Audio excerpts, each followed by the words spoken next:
Kalah dalam pilkada itu menjijikan, karena kalah dalam pilkada itu berada di dalam suatu konteks winner takes all, atau loser tidak akan mendapatkan semuanya. Mari kita bahas bersama.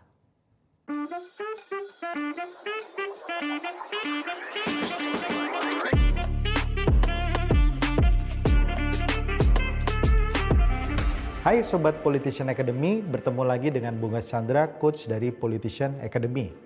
Judul dari konten ini cukup provokatif, di mana saya katakan kalah pilkada itu menjijikan.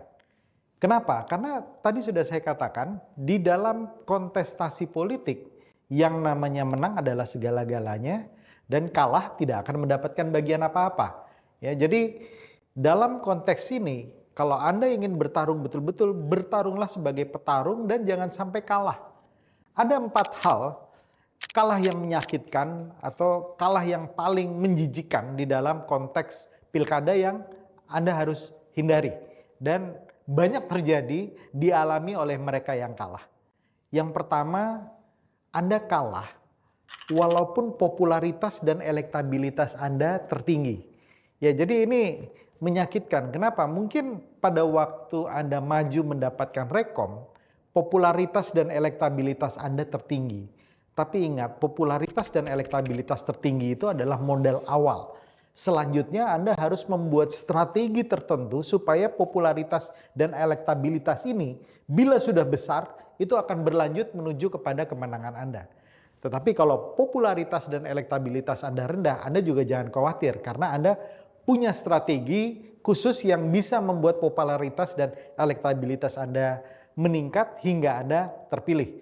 Tetapi tadi saya katakan, sangat menyakitkan kalau popularitas dan elektabilitas itu tinggi, kemudian Anda merasa pede dan sangat confidence, kemudian Anda mengabaikan banyak faktor lain sehingga itu berwujud kepada kekalahan Anda. Yang kedua, kalah padahal anggaran dan budgetnya sudah sangat besar. Nah, ini juga kekalahan yang menyakitkan ya dan menjijikan kalau menurut saya. Kenapa? Karena political cost, katakanlah Anda sudah memiliki political cost yang cukup, bahkan lebih jauh dan lebih tinggi dibandingkan paslon-paslon lain. Anggaran yang tinggi ini merupakan modal utama yang penting dan besar sekali. Nah, ini yang harus Anda jaga dalam konteks melakukan manajemen dana yang benar. Karena kalau Anda tidak bisa memanage ini dengan benar, walaupun Anda memiliki dana yang besar sekali, jauh lebih besar dibandingkan dengan kandidat-kandidat lain, Anda bisa juga kalah. Dan itu akan menjadi sebuah kekalahan yang menyakitkan. Bayangkan Anda kalah setelah mengeluarkan biaya yang jauh lebih besar dibandingkan paslon-paslon lainnya. Oleh karena itu, Anda harus memiliki manajemen dana dan anggaran yang baik. Anda harus bisa melakukan distribusi dan alokasi yang tepat. Anda harus bisa menyusun sehingga strategi Anda, aktivitas Anda, dan event-event yang Anda lakukan itu bisa terukur, terkonversi menjadi suara. Itu perlu strategi khusus. Kekalahan menyakitkan yang ketiga adalah Anda kalah karena dibohongi dan dikhianati oleh tim ses sendiri. Sangat menyakitkan.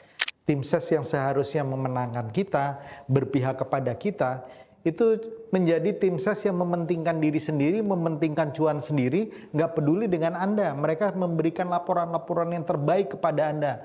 Mereka meninabobokan Anda dengan berita-berita yang manis, dan kemudian Anda percaya dengan semua itu. Ingat, saya sering mengatakan bahwa 40-60% kemenangan seorang paslon itu disumbang atau dikontribusikan oleh tim sesnya sendiri, baik kemenangan maupun kekalahan. Ya, oleh karena itu tim ses ini memegang peranan penting.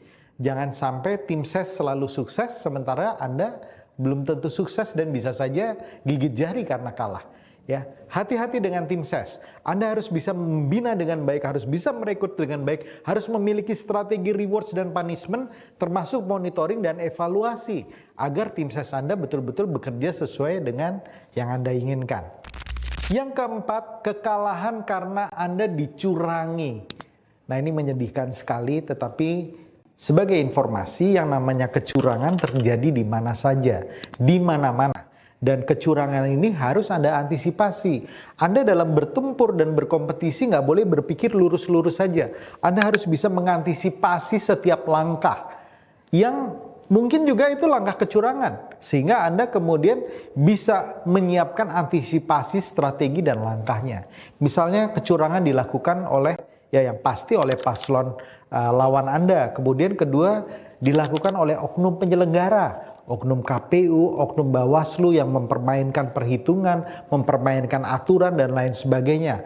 Ataupun oknum-oknum yang melibatkan aparat yang bisa mengatur dan mengarahkan hasil dari pilkada itu sendiri. Nah, 4 jenis kekalahan yang memalukan, menjijikan dan menyakitkan ini harus Anda hindari. Karena Anda jangan sampai berpikir seperti ini. Lebih baik kalah terhormat daripada menang tidak terhormat. Di dalam politik, kepala Anda harus satu, yaitu bagaimana menang secara terhormat. Jangan pikirkan kalah sebagai opsi, jangan memberikan kekalahan sebagai excuse atau sebagai alasan untuk sesuatu yang Anda tidak kuasai kalau Anda sudah memutuskan untuk maju ke lapangan, untuk bertempur di lapangan. Saya selalu mengingat guru saya yang mengatakan, kalah itu menjijikan, jangan sampai Anda kalah. Kalau Anda sudah memutuskan untuk bertempur dan menang, pergunakan segala cara yang baik untuk bisa memenangkan pertempuran tersebut. Buktikan bahwa DNA Anda adalah DNA macan, DNA harimau, DNA singa. Bukannya DNA kucing yang kemudian melarikan diri pada saat muncul masalah. Bukan DNA ayam yang kemudian berlarian pada saat elang kemudian berusaha untuk menerkam. Buktikan Anda bisa menjadi pemenang yang hebat dan salam kemenangan.